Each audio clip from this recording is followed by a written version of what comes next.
Welcome students. आज हम लोग पढ़ने वाले हैं क्लास 7 हिंदी बसंत का 11वां चैप्टर रहीम के दोहे। स्टूडेंट्स, चलिए हम लोग यह सुंदर रहीम के दोहे पढ़ें और इसके गूढ़ अर्थ को समझें। लेकिन इससे पहले चलिए हम लोग कविवर रहीम के बारे में थोड़ी सी इन्फॉर्मेशन कलेक्ट कर लें। रहीम का पूरा नाम अब्दुल रहीम खाने खाना है। इनका जन्म 17 दिसंबर 1556 ईस्वी को लाहौर में हुआ था। रहीम के पिता का नाम बैरम खान तथा माता का नाम सुल्ताना बेगम था। बैरम खान मुग़ल बादशाह अकबर के संरक्षक थे।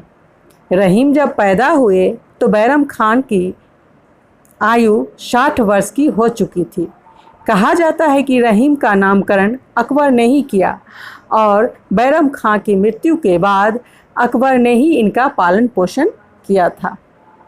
तो आइए शुरू करते हैं रहीम के दोहे और इस दोहे का आनंद उठाते हैं। पहला दोहा। कही रहीम संपत्ति सगे बनत बहुत बहुरीत, विपत्ति कसौटी जे कसे तेई सांचे मीत। प्रस्तुत दोहे में कविवर रहीम जी का कहना है कि जब मनुष्य के पास धन संपत्ति होती है, रुपया पैसा होता है, तो बहुत से लोग उसके मित्र बन जाते हैं, उसके आगे पीछे डोलते रहते हैं। लेकिन जो मुश्किल समय में, विपत्ति के समय में साथ देते हैं, वही सच्चे मित्र कहलाते हैं। उदाहरण के लिए जैसे सुदामा और कृष्ण की मित्रता। इस पर ये दोहा पूर्णतया सही बैठता है, क्योंकि कृष्ण व सुदामा बचपन के मित्र थे। लेकिन बड़े होकर कृष्ण द्वारिकाधीश बने और सुदामा गरीब का गरीब ही रहा।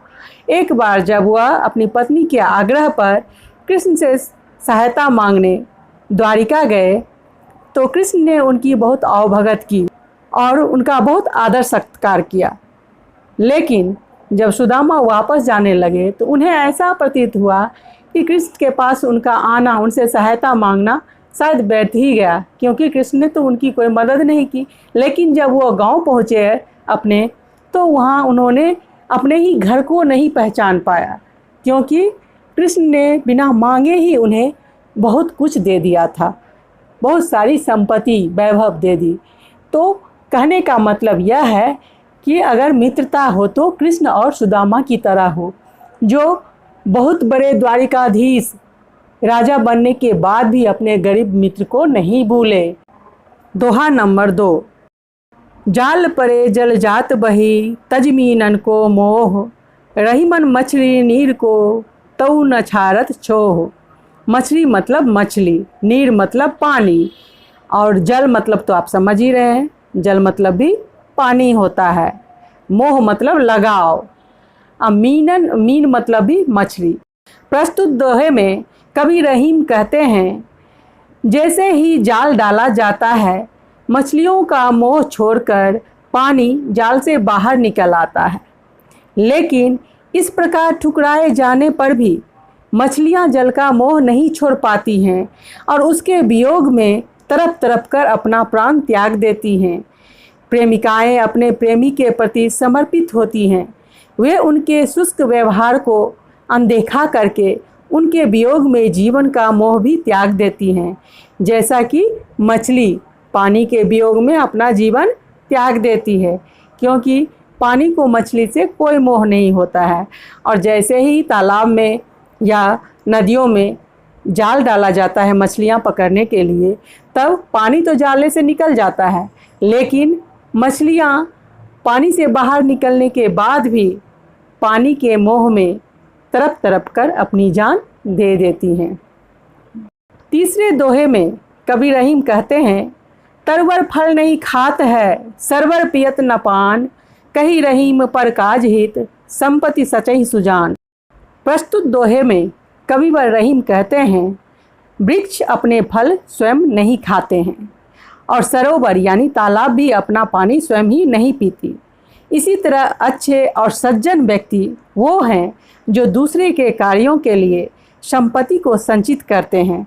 अर्थात समझदार प्राणी, सज्जन प्राणी वो होते हैं जो अपने संपत्ति को अपने लिए नहीं संचित करके समाज के कल्याण के लिए, गरीबों की भलाई के लिए, मानव सेवा के लिए उपयोग करते हैं।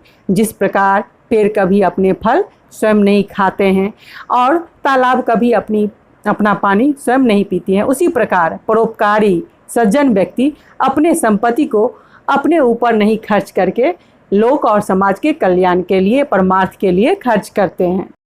चौथे दोहे में कविवर रहीम कहते हैं, थोथे बादर क्वार के ज्यों हीम गहरात, धनी पुरुष निर्धन भये करे पाछिली बात। प्रस्तुत पंक्तियों में कविवर रहीम जी कहते हैं, जिस प्रकार क्वार महीने का अर्थ होता है बारिश और जाड़े ऋतु के बीच का समय।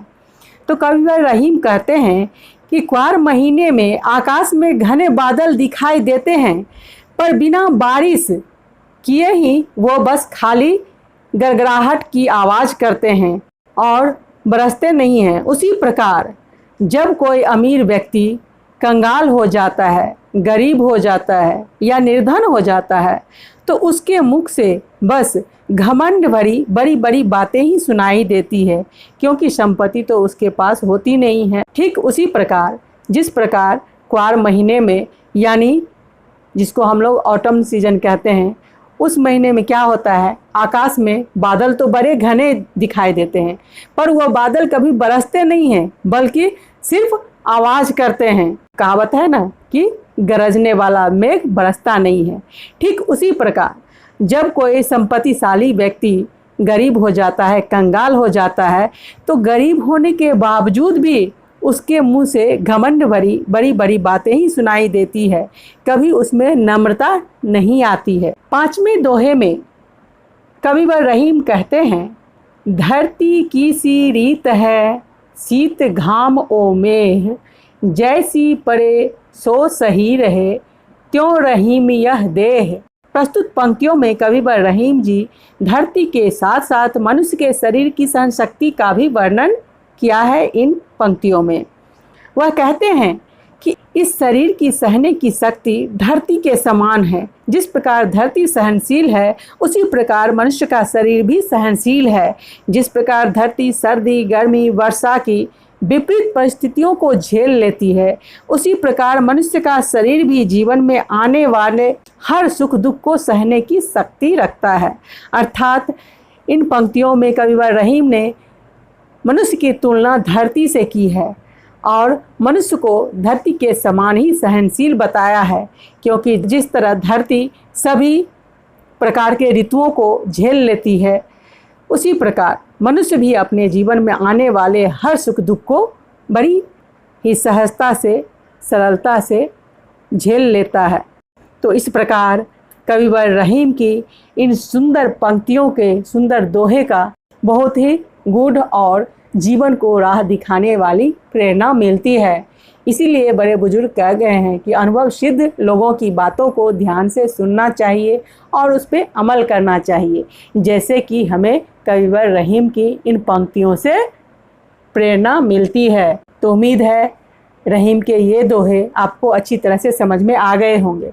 अगर आपको यह वीडियो अच्छी लगी है और ये आपके लिए काफ़ी उपयोगी है, तो फिर फटाफट इस वीडियो को लाइक कर दीजिए और कमेंट करके हमें बताइए कि आपको यह वीडियो कैसी लगी, और साथ ही इसे ज़्यादा से ज़्यादा अपने दोस्तों के साथ शेयर कीजिए।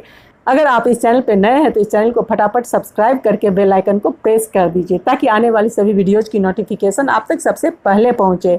हमारे साथ बने रहने के लिए आपका बहुत बहुत धन्यवाद।